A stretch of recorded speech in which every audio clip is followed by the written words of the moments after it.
जय Jivdani. Beauty with astrology की founder मैं कामिनी खन्ना आप सभी समझदार दर्शकों के आगे एक बार फिर एक चर्चा का विषय लेकर हाजिर हूं। शुक्र अपनी नीच राशि कन्या में प्रवेश कर रहे हैं। शुक्र अपने आप में हर्ष के, आनंद के, भोग के, विलास के, किसी भी प्रकार की लस्ट के, आकर्षण के, सुंदरता के, काम के और इसके अलावा भी भौतिकता के स्वामी होते हैं।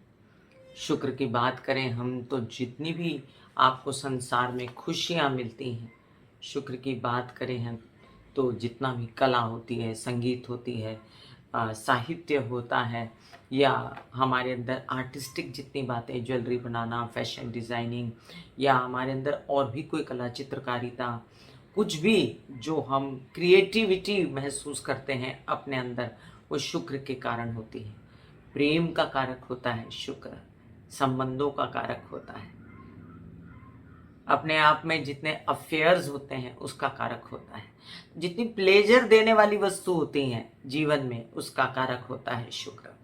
शुक्र कारक होता है आपके जीवन में किसी भी तरह के वाहन, प्रॉपर्टी, कोई बहुत ही सुंदर चीज़ें जिससे आपको आनंद मिलता है। जैसे घर बड़ा सुंदर बनाया आपने, या आप मेकअप करते हैं, या आप बड़े सुंदर हैं, या आपको जीवन में बहुत ही सुंदर वाहन मिला है, या जीवन में आपने बहुत ही बड़े बड़े सुंदर काम किए हैं जिनको देखकर लोगों ने आपकी बड़ी सराहना की है।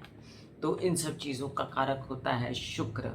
शुक्र जो आपकी बॉडी में निवास करता है, आपकी कामुकता में, आपकी वासना में, आपके प्रजनन अंगों में, आपके पेनक्रियास में भी कहा जाता है, जननेंद्रियों में भी कहा जाता है, आपके यहाँ भी कहा जाता है कि आपके जो यूरिनरी पार्ट सिस्टम है उसमें भी, आपके बालों में, आपकी आँखों में शुक्र का निवास होता है, सुंदरता में शुक्र का निवास होता है।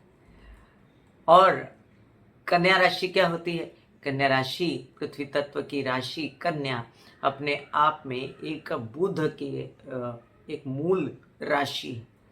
अब कन्या राशि काल पुरुष की कुंडली के हिसाब से छठे भाव की राशि है और कन्या राशि अपने आप में एक बहुत ही गंभीर और तार्किक, लॉजिक वाली, सहनशील, जहाँ पर बुध बहुत कंफर्टेबल होता है, ऐसी राशि है।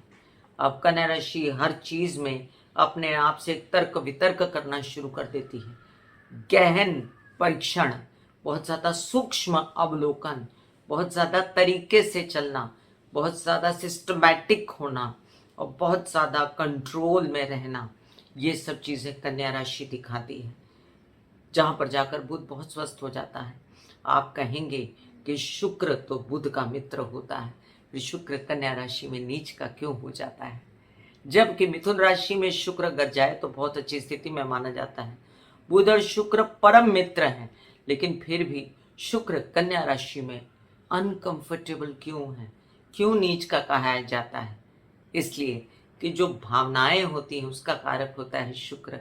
जो प्रेम है, जो सुख है, जो सृष्टि और सृष्टि दृष्टि से होती है, अपनी अपनी फीलिंग्स के ऊपर हम कह सकते हैं कि ये सुंदर है और ये बहुत ही ज़्यादा हमको प्रेम है इससे, या बहुत ही ज़्यादा आकर्षण लगता है हमको, ये पर्सनल फीलिंग है। इसका कोई लॉजिक नहीं है, इसका कोई तर्क वितर्क नहीं है। और जब शुक्र, ऐसा शुक्र जो भावनाओं का मालिक, जो सुखों का मालिक, लॉजिक ढूंढने वाले घर में चला जाता है, तर्क करने वाले घर में चला जाता है, ऐसे घर में चला जाता है जहां पर बहुत ज्यादा सूक्ष्म अवलोकन किया जाता है।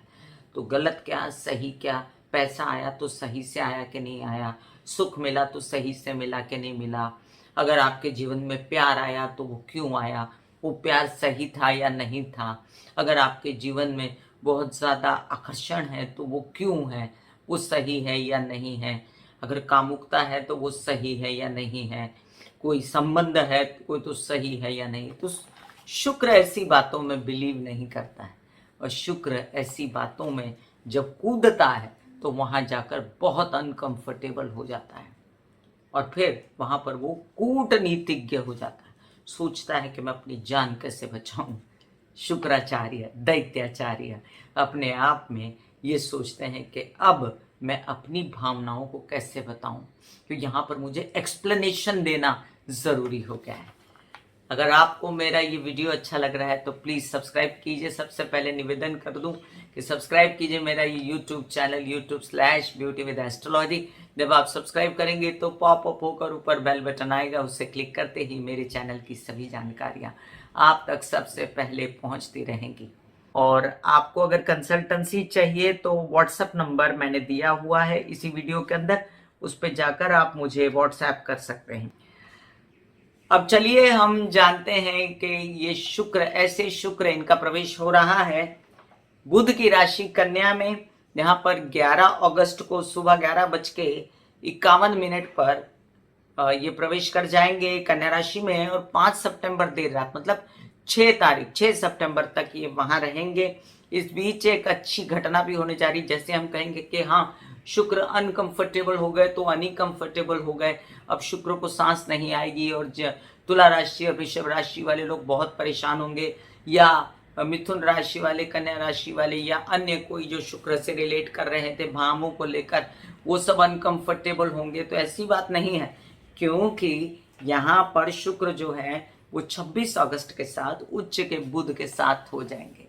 अब ये सब देखना बहुत जरूरी होता है कि शुक्र उच्च के बुध के साथ जब आएंगे तो शुक्र और बुध मिलके अपने आप को, दो दोस्त मिलके अपने आप को संभालेंगे। भले ही शुक्र वहां पर अनकंफर्टेबल होंगे तो बुध उनको आश्वस्त करेगा कि नहीं, मैं हूं और मैं तुम्हारी सब बातों का ध्यान रखता हूं। दूसरी बात यह भी है कि देखिए शुक्र तो नीच के हो गए, लेकिन उनकी सप्तम दृष्टि, जो कि सप्तम उनकी दृष्टि कौन सी हुई, तुला वाली। सप्तम राशि कौन सी हुई, तुला राशि। दृष्टि सप्तम तुला के हिसाब से नहीं होती, लेकिन सप्तम दृष्टि में शुक्र का बल ज्यादा होता है, और शुक्र जो है उसकी सप्तम दृष्टि पड़ रही है मीन राशि पर, जो उसकी उच्च की राशि है। तो ये भी समझिए कि शुक्र इस बात से भी आपको कंफर्टेबिलिटी देंगे कि उनकी जो उच्च की राशि है उस पर उनकी दृष्टि होगी। अब जानते हैं कि शुक्र अपना असर कब सबसे ज्यादा अच्छा दे पाएंगे और कब सबसे ज्यादा खराब दे पाएंगे। 11 अगस्त को उत्तरा फाल्गुनी नक्षत्र मतलब खुद के नक्षत्र में शुक्र रहेंगे, वहां पर कन्या में प्रवेश कर जाएंगे ये, और उसके बाद ये 19 अगस्त को हस्ता नक्षत्र चंद्र के नक्षत्र में जाएंगे, जहां पर ये अनकंफर्टेबल हो जाएंगे। फिर भी जो 26 अगस्त को बुध कन्या में प्रवेश कर रहे हैं वो इनके साथ बैठकर इनकी स्थिति को संभालेंगे। 31 अगस्त को शुक्र चित्रा नक्षत्र मंगल के नक्षत्र में प्रवेश कर जाएंगे, जहां पर लोगों के दिमाग पे गलत रोमांटिसिज्म छाया रहेगा, तो अपने विचारों को चेक करना बहुत जरूरी होगा। और 6 सितंबर को शुक्र जो है वो तुला राशि में प्रवेश करने वाले हैं। तो चलिए हम जानते हैं मेष से लेके मीन राशि पर क्या असर पड़ा शुक्र का नीच का होना। मेष राशि, आपके लिए शुक्र जो है आपके द्वितीय भाव के स्वामी, आपके सप्तम भाव के स्वामी होकर षष्ठ भाव में जा रहे हैं। षष्ठ भाव में जा रहे हैं तो सबसे पहले अपने धन का नाश करना, लोगों को कर्जे देना गलत होगा आपके लिए। अपनी तबीयत का विशेष रूप से ध्यान रखना, अपने परिवार के साथ मनमुटाव ना करना, अपने विवाहित जीवन के साथ मनमुटाव ना करना, ये आपके लिए जरूरी होगा। जब बुध यहाँ पर पधारेंगे अचानक से आपके कहते हैं ना कि आपके लाभ में भी वृद्धि होगी, और आपके जो विवाहित जीवन के संबंध है उसमें आप थोड़ा सा दिमाग से सोचेंगे। अब शुक्र की दृष्टि आपके सामने सन्मुख पड़ रही है, विदेश रिलेटेड काम आपके बनने वाले हैं, प्रेम संबंध आपके अच्छे हो सकते हैं, और आपके ऐसे खर्च भी हो सकते हैं जिस पर आपको खुशी मिले। वृषभ राशि, आपके लग्न भाव के स्वामी और आपके षष्ठ भाव के स्वामी पंचम भाव में, थोड़ा सा अनकंफर्टेबल असहज हो जाएंगे आप कि मैं कहाँ आ गए हम तेरे साथ चलते चलते। तो देखते देखते आपको लगेगा कि बच्चे गलत कर रहे हैं या मेरे विचार गलत हो रहे हैं, इन बातों से आप अनईजी हैं, बहुत अनईजी। तो आपके लिए ओम महालक्ष्मी नमः के जाप या दुम दुर्गाय नमः या आप दुर्गा सप्तशती के पाठ करना आपके लिए अच्छा रहेगा। शुक्र की उच्च दृष्टि के कारण आपको धन लाभ मिलेगा, आपको पैसे मिलेंगे, लेकिन एट द सेम टाइम शुक्र जो है आपके लग्न के साथ साथ षष्ठ भाव के भी स्वामी हैं, तो तबीयत को संभालना जरूरी रहेगा। धन का नाश ना करें, बेकार में कर्ज वगैरह ना देना आपके लिए उचित रहेगा। न लोन लेना न लोन देना। मामा पक्ष के साथ अपने संबंध और बच्चों के साथ अपने संबंध अच्छे बना के रखें। मिथुन राशि, आपके जो है द्वादश भाव और आपके पंचम भाव के स्वामी हैं शुक्र।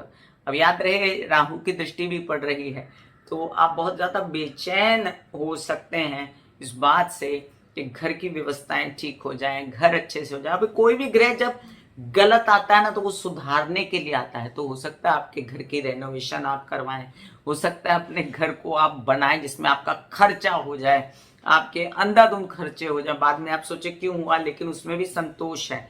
आपकी माता की तबीयत का ध्यान रखना पड़ेगा। आपका कार्य अचानक से बढ़ेगा और आपको बहुत ज्यादा मेहनत करनी पड़ेगी। आपकी ये तबीयत विशेष रूप से आपके हार्ट वगैरह से रिलेटेड कोई परेशानी है और पेट से रिलेटेड परेशानी है तो ध्यान रखिएगा।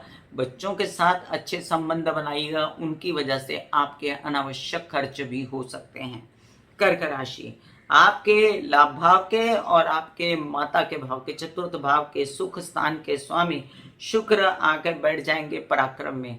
तो आपके उत्साह उमंग से पैसा तो जरूर आएगा, इसमें कोई शक नहीं है, लेकिन वो पैसा आपको इतना ज्यादा सुख नहीं दे पाएगा, क्योंकि वो पैसा लग जाएगा आपका घर में आपकी माता की तबीयत के ऊपर, या आपके वाहन लेने की सोचेंगे, या आप कुछ व्यवस्थाएं घर की करना सोचेंगे, या पैतृक संपत्ति से रिलेटेड कुछ ऐसी बातें जो आपको बड़े दिन से सता रही थी उस पर पैसा लगा देंगे गलत।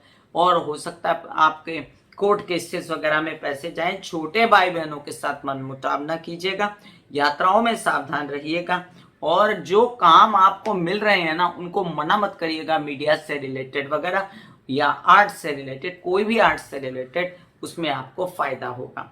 सिंह राशि, आपके जो है पराक्रम भाव के दशम भाव के स्वामी हैं द्वितीय भाव में आ रहे हैं, तो एक अच्छी स्थिति है। दूसरा घर वैसे भी काल पुरुष की कुंडली के हिसाब से शुक्र का होता है, तो आपके लिए एक अच्छी स्थिति है कि आपको अपने पिता से सहयोग मिलेगा और उससे आप धन प्राप्त करेंगे। लेकिन फिर भी आप परिवार के साथ असहज हैं, आपको खुशी नहीं है, छोटे भाई बहनों पर आपको खर्च नहीं करना है, और करना पड़ रहा है तो आप जो है यात्राओं पर खर्च नहीं करना है, अनावश्यक जाना पड़ रहा है और आप परेशान हैं। लेकिन इन दिनों जो आपका व्यवसायिक पार्टनर है उसके साथ आपकी खूब चलेगी और आपका काम बढ़ जाएगा, आपकी कामुकता बढ़ेगी, आपको प्लेजर जो हैं, जो कामुक प्लेजर्स हैं उनमें आनंद मिलेगा। हो सकता है आपकी जननेंद्रियों से रिलेटेड कोई प्रॉब्लम हो तो वो सॉर्ट आउट हो जाए। कन्या राशि, आपके लग्न भाव में बैठ जाएंगे शुक्र। आप असहज हो जाएंगे क्योंकि आप तो बड़े सूक्ष्म अवलोकन वाले, ऊपर से शुक्र बड़े ही अपने आप में कहते हैं ना कि मन मौजी। तो आप बेचैन हो जाएंगे ये कि परिवार ये कर रहा है, काम अंधाधुंध क्यों चल रहे हैं, ठीक से क्यों नहीं चल रहे हैं, और आप सोचेंगे कि मुझे ये करना था, ये क्यों हो गया, पैसा आ रहा था तो इसलिए क्यों खर्चा हो रहा है कि मेरी तबीयत खराब है, वो पैसा मुझे परिवार पे लगाना था, वो पैसा कहीं और लगाना था, संचित करना था, इन्वेस्ट करना था, लेकिन ऐसा नहीं हो रहा है। तो आप जो है अपना पैसा संभालिएगा, काम आपको जो मिल रहे हैं उनको जरा ढंग से कीजिएगा, यात्राओं में ध्यान रखिएगा। मेन आपको व्यावसायिक पार्टनर और आपके विवाहित जो जोड़ी है उस पार्टनर से आपको लाभ होगा, उनसे सपोर्ट मिलेगा। तुला राशि, तुला राशि के लिए आपके अष्टम भाव के और आपके लग्न भाव के स्वामी हैं द्वादश में चले गए। अब ये स्थिति अच्छी नहीं है, आपको थोड़ी सी बेचैनी हो सकती है तबीयत को लेकर, प्रेम संबंधों को लेकर, विदेश से रिलेटेड कामों को लेकर।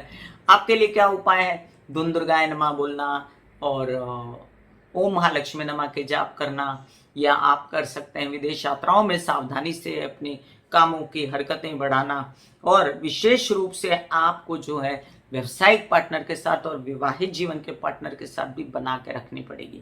अब याद रहे, अगर प्रेम संबंध खराब हो गए हैं तो उसके लिए भी आपको बहुत ही सजग रहना पड़ेगा।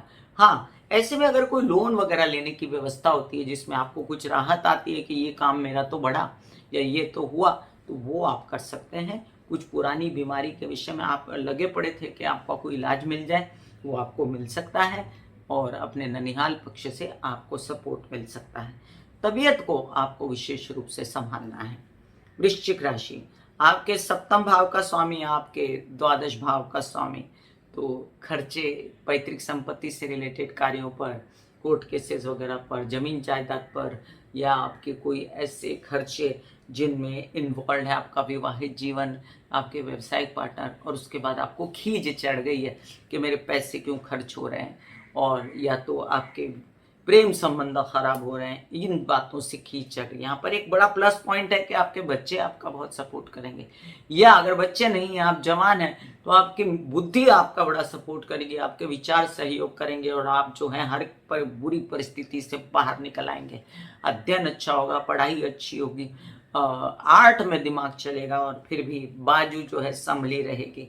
धनु राशि आपके लिए आपके षष्ठ भाव और आपके लाभ भाव के स्वामी जो है दशम भाव में आएंगे। अच्छी स्थिति है, मीडिया से रिलेटेड काम मिलेंगे, मीडिया से रिलेटेड कामों पर खर्चा होगा, पिता की तबीयत का ध्यान रखना पड़ेगा, और थोड़ी अपनी तबीयत का भी ध्यान रखना पड़ेगा। स्त्रियों में माहवारी वगैरह से रिलेटेड, यूट्रस, ओवरीज वगैरह से रिलेटेड कोई समस्याएं हैं तो संभल के रहिएगा। पुरुषों में आप जितने आपके प्रजनन अंग है उनका ध्यान रखिएगा, और साथ में अगर मामा पक्ष के साथ बिगड़ी हुई है तो बिगाड़िएगा मत। ये महीने भर की बात है, बाद में अच्छा समय आपके लिए आने वाला है, पैसा भी आने वाला है। मकर राशि आपके लिए आपके पंचम भाव के और आपके दशम भाव के स्वामी शुक्र भाग्य भाव में गए, अच्छी स्थिति है। आपके लिए अच्छी स्थिति ये हो रही है कि आपके पैसे तो खर्च हो रहे हैं, लेकिन कार्यों पर हो रहे हैं जो आगे जाके कार्य आपको खूब फायदा भी देंगे। पिता से सहयोग होगा, आपके लोग आपको सराहेंगे कि आपने मीडिया से रिलेटेड, आर्ट से रिलेटेड बहुत अच्छा काम किया है। लेकिन अभी जो अड़चने हैं वो आपसे झेली नहीं जा रही हैं। अभी जो आप बेचैन हैं मेंटली, उसके लिए आप मेडिटेशन कीजिए, एक्सरसाइज कीजिए, योग कीजिए, और अपने बच्चों के साथ बना के रखिए, उनके साथ मत बिगाड़िए। एक प्रकार से सामंजस्य ऐसा रखिए कि जिससे आपके दिमाग की वजह से कुछ बिगड़े ना। और दूसरी बात कि ये शुक्र की दृष्टि जो है, इससे आपकी यात्राओं में आपको आनंद आ सकता है, घूमने फिरने में, और हो सकता है छोटे भाई बहन भी मजा लें आपके साथ। उत्साह उमंग में फिर भी कमी नहीं आएगी, काम बढ़ता रहेगा। कुंभ राशि आपके लिए आपके चतुर्थ भाव और आपके नौम भाव का स्वामी जो है वो जाकर बैठेगा अष्टम भाव में। अब ये देखिए, ये स्थिति बहुत मजेदार नहीं है।